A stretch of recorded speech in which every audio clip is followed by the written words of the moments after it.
kisawa kasngi kalajan se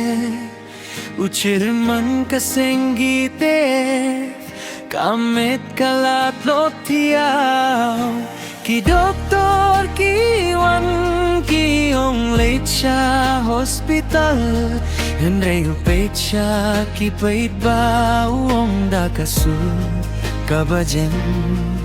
Wat pendem mo ladapi pendeng kapilakut Kajinggiyale kampatkut Ngidang dong kam yapi baroy Sayang aban late Hinray watiyeno ya kalumpong deng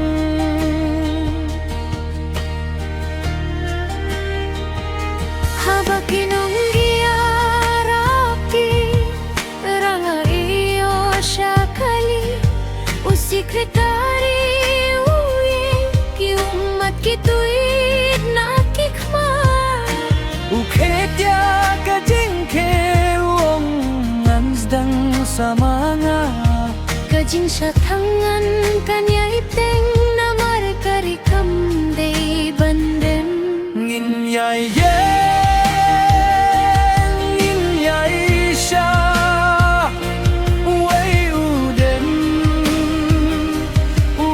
patumi Kanekadai kajing yaidri Umday ka kamay kanti Lumpong den kamday bansyadi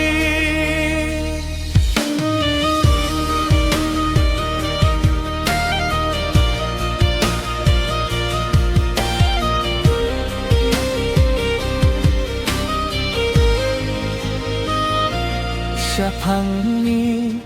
kakubor kapoy siya baro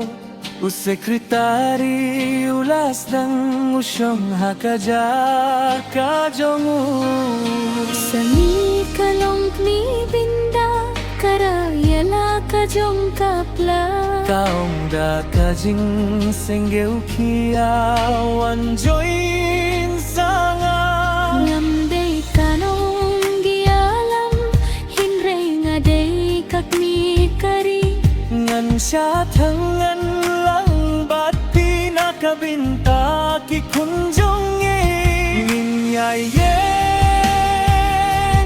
nginyay siya Uway udem, uway patuni Kanekadai kajinggiyayri Amday ka kamay kinti Lumpong den kamday bansyadi Naduhurang ba Wadu kalong ni Naduhusam la Hadu temen Baro kilas gautu kajinggiyale katikaway Ladaw cermanu dem